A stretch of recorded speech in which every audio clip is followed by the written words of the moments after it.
नमस्कार मेरे प्यारे विद्यार्थियों, आप सभी का एक बार पुनः स्वागत करते हैं आपके अपने YouTube प्लेटफॉर्म संध्या कंप्यूटर क्लासेज पर। आरईसीटी मुख्य परीक्षा 4 अगस्त और 18 अगस्त दो अलग अलग शेड्यूल के अंदर आयोजित की जा रही हैं। आप सभी को विदित होगा कि ये एग्ज़ाम काफ़ी टाइम के बाद में हो रहा है और कुछ क्वेश्चंस के अंदर आपको थोड़ी हलचल देखने को मिल सकती है मुख्य परीक्षा में।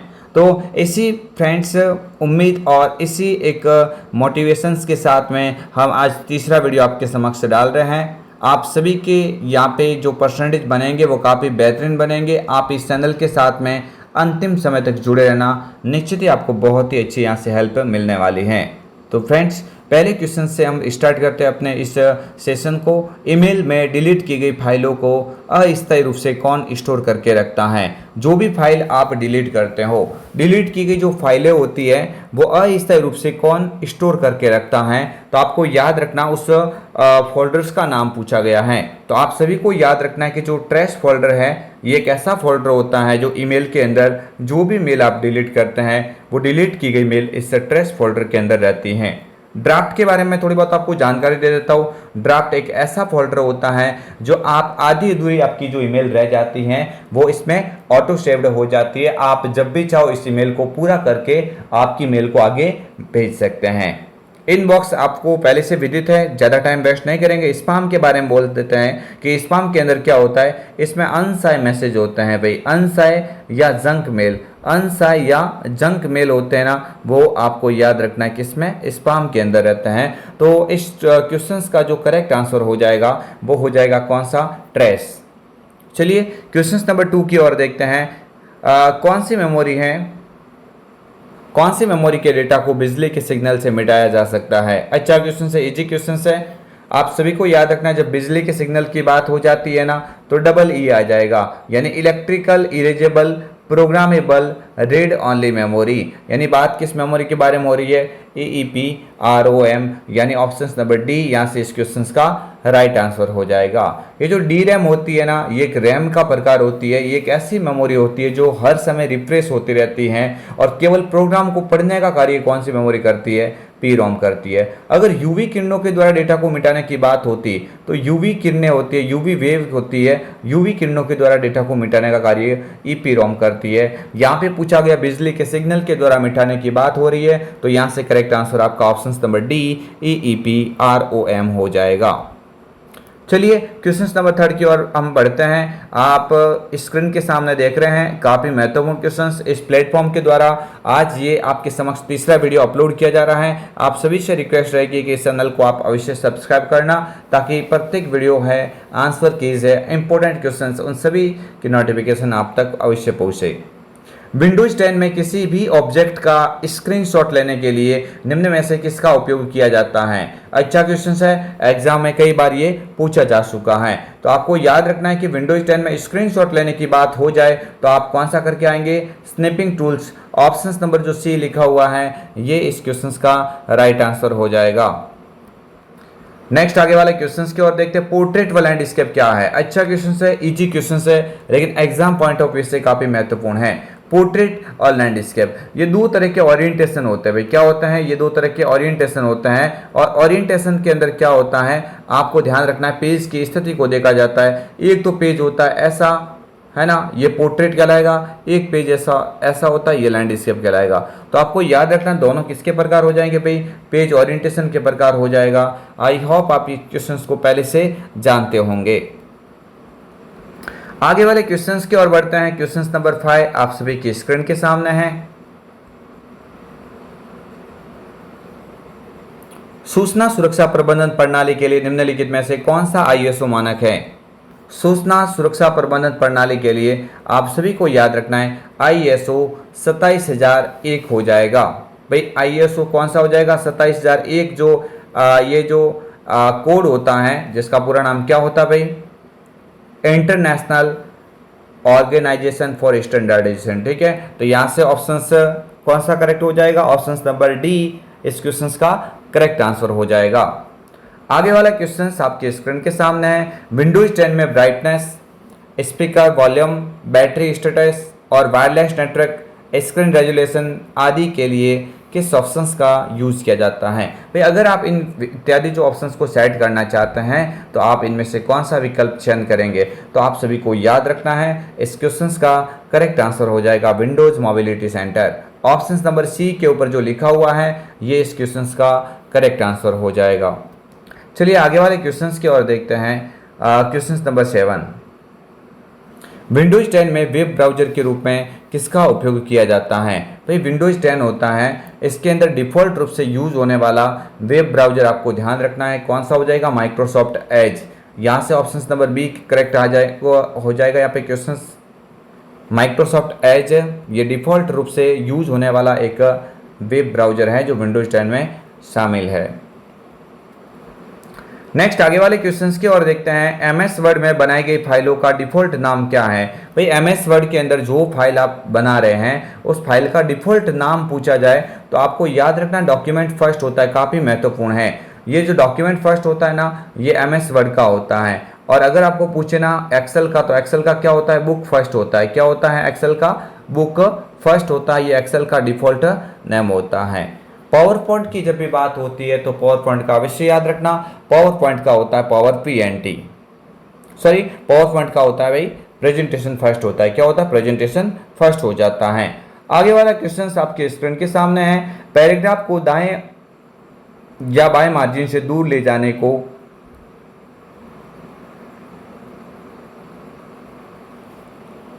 संदर्भित करते हैं। ठीक है, थोड़ी आवाज़ में यहाँ पे दिक्कत हुई है तो आप सभी को याद रखना है पैराग्राफ को दाएं या बाएं मार्जिन से दूर ले जाने को खाली जगह से संदर्भित करता है।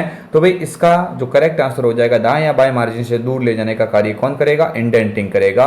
ऑप्शन नंबर सी इस क्वेश्चन का करेक्ट आंसर हो जाएगा। दो तरह के इंडेंटिंग होते हैं, एक का तो नाम होता है इंक्रीज इंडेंट। क्या होता है भाई, इंक्रीज इंडेंट होता है, इंक्रीज इंडेंट। एक का होता है डिक्रीज इंडेंट। क्या होता है, डिक्रीज इंडेंट होता है। तो ये आप सभी को विदित होगा और नहीं है तो आप इस क्वेश्चन को अच्छे से देख के जाना।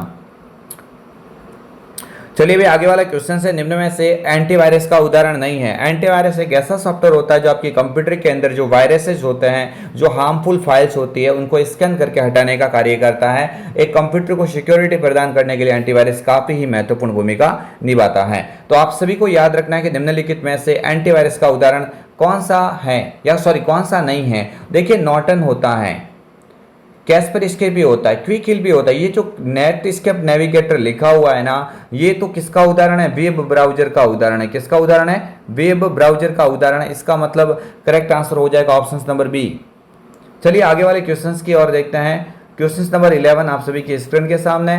डेटा पॉइंट की वास्तविक वैल्यू क्या कहलाती है। एक्सेल का अति महत्वपूर्ण क्वेश्चन है जो एग्जाम में कई दफा पूछा गया है।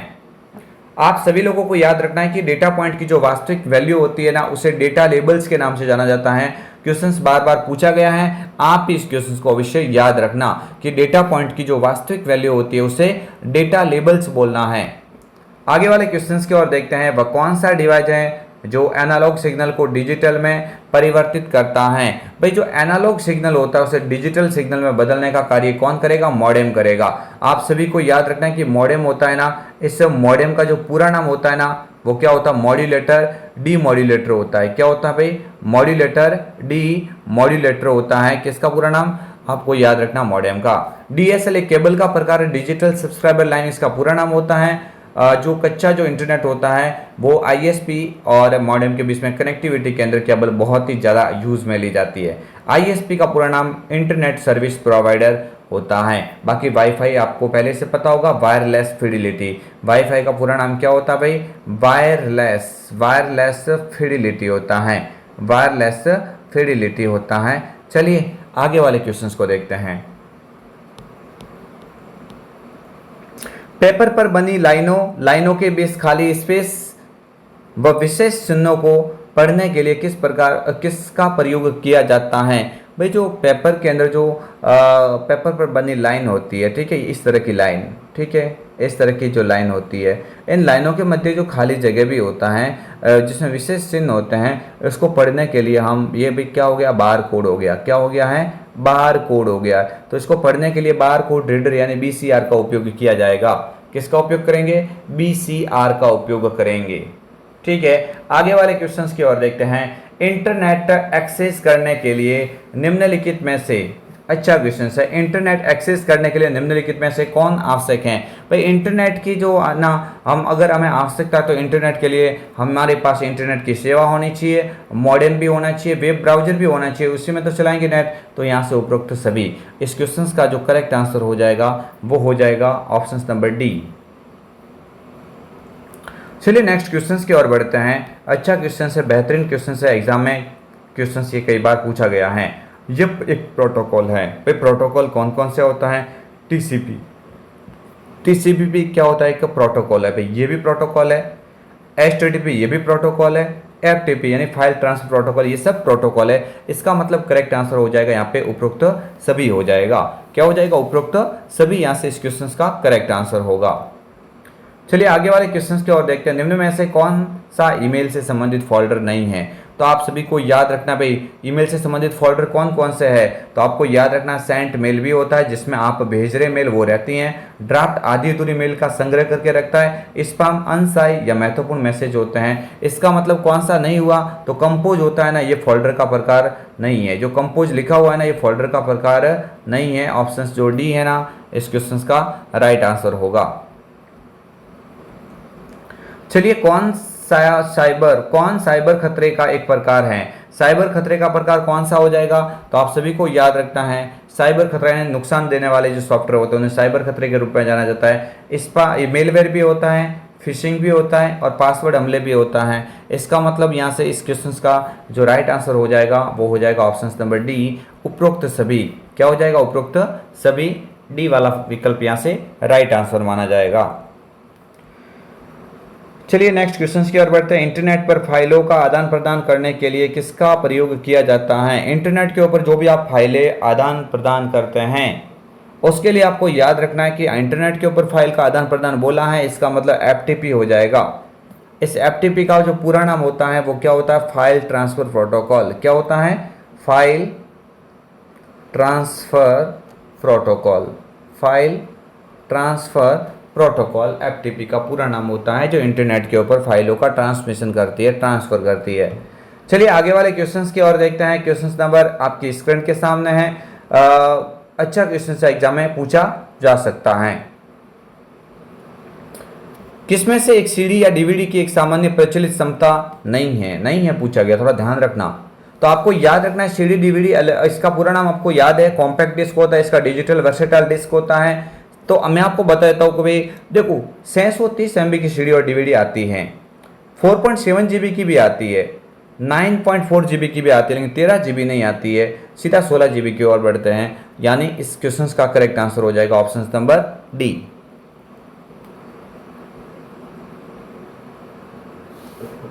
चलिए आगे वाले क्वेश्चंस की ओर देखते हैं। पैराग्राफ की प्रत्येक लाइनों को लेफ्ट और राइट मार्जिन के मध्य अलाइन करता है। भाई पैराग्राफ होता है, उस पैराग्राफ की प्रत्येक लाइन को लेफ्ट और राइट दोनों साइड से मध्य में अलाइन करेगा। इसका मतलब बात किसके बारे में हो रही है? जस्टिफाई के बारे में बात हो रही है। ये सभी जो आपके सामने दिख रहे हैं ना, ये सारे के सारे अलाइनमेंट के प्रकार है। तो आपको याद रखना है कि सेंटर होता है, जस्टिफाई होता है, लेफ्ट होता है और राइट होता है। तो इनमें से जस्टिफाई यहाँ से इस क्वेश्चन का करेक्ट आंसर निकलेगा।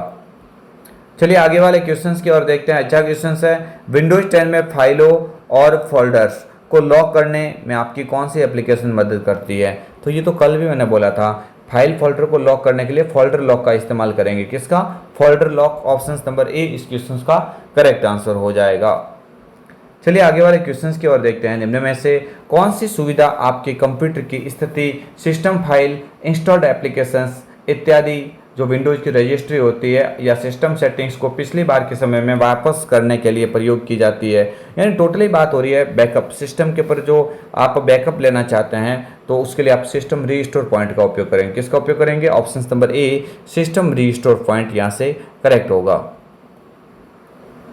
आगे वाले क्वेश्चंस की ओर देखते हैं। अच्छा क्वेश्चन है,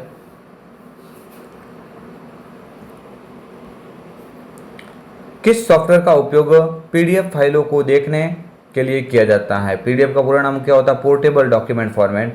तो पीडीएफ फाइल को देखने के लिए आप किसका उपयोग करेंगे भाई? अच्छा क्वेश्चन है, इजी क्वेश्चन है, एडोब रीडर। किसका उपयोग करेंगे? एडोब रीडर यहाँ से इस क्वेश्चन का राइट होगा। चलिए नेक्स्ट क्वेश्चन की ओर बढ़ते हैं। विंडोज 10 में खाली जगह एक आवाज़ संचालित निजी सहायक है। आवाज़ संचालित निजी सहायक यानी voice powered personal assistant. Voice powered personal assistant किसे कहा जाता है? कई बार बोला आपको, कोर्टाना को कहा जाएगा। किसको? कोर्टाना। इसमें आप कोई भी वॉइस बोल के यहाँ से आप सर्च करके प्राप्त कर सकते हैं। आगे वाले क्वेश्चंस की ओर देखते हैं। सीडी या डीवीडी पर डेटा जैसे संगीत, फोटो, दस्तावेज आदि लिखने की प्रक्रिया क्या कहलाती है? तो आप सभी को याद रखना है, बर्निंग कहलाएगी। क्या कहलाएगी भाई? बर्निंग कहलाती हैं, बर्निंग। ठीक है। नेक्स्ट आगे वाले क्वेश्चंस को देखते हैं। कॉम्बिनेशन कुंजी है भाई। कॉम्बिनेशन की कौन सी होती है? आप सभी को ध्यान रखना है। कॉम्बिनेशन की कुंजी के अंदर अल्ट, कंट्रोल और शिफ्ट आती है। कौन सी होती है? अल्ट, कंट्रोल और शिफ्ट। अल्टर होती है, चलिए, इसके अलावा कंट्रोल भी होती है और शिफ्ट होती है। ठीक है, तो यहाँ से इस क्वेश्चन का राइट आंसर हो जाएगा ऑप्शन नंबर बी। नेक्स्ट आगे वाले क्वेश्चंस के और देखते हैं भाई।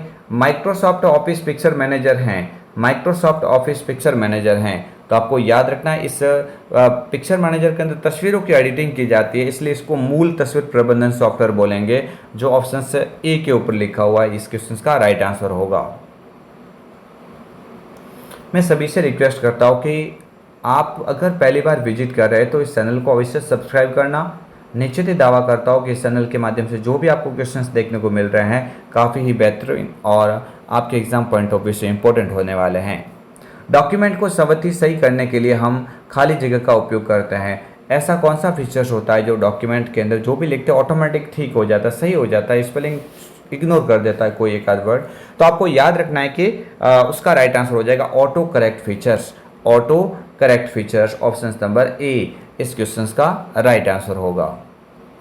चलिए आगे वाले क्वेश्चंस की ओर देखते हैं। क्वेश्चन नंबर आपके स्क्रीन के सामने 29। भारतीय आईटी अधिनियम 2000 नियम किस क्षेत्र को नियंत्रण करने के लिए तैयार किया गया है? तो भारतीय आईटी अधिनियम है ना 2000, ये आपको याद रखना है कि सूचना प्रौद्योगिकी के रिगार्डिंग है। किसके रिगार्डिंग है भाई? सूचना प्रौद्योगिकी के रिगार्डिंग। ऑप्शन सी यहाँ से इस क्वेश्चन का करेक्ट आंसर हो जाएगा। नेक्स्ट आगे वाले क्वेश्चंस की ओर देखते हैं। माइक्रोसॉफ्ट एक्सेल 2010 का उपयोग कर कौन से चार्ट के प्रकार बनाए जा सकते हैं? तो एक्सेल का उपयोग करते हुए आप चाहो तो बार चार्ट है, लाइन चार्ट है, ग्राफ चार्ट है, इसके अलावा भी बहुत सारे होते हैं, आप उपयोग कर सकते हो ऑप्शंस बी, क्योंकि यहाँ पे सभी के पीछे केवल लिखा होता है, केवल ये 2-3 थोड़े नहीं होते, बहुत सारे होते हैं। ये इस क्वेश्चन का राइट आंसर हो जाएगा ऑप्शन नंबर बी। चलिए आगे वाले क्वेश्चन की ओर देखते हैं। प्रिंट करने से पहले एक दस्तावेज कैसा दिखेगा, ये जानने के लिए किस कमांड का उपयोग किया जाता है?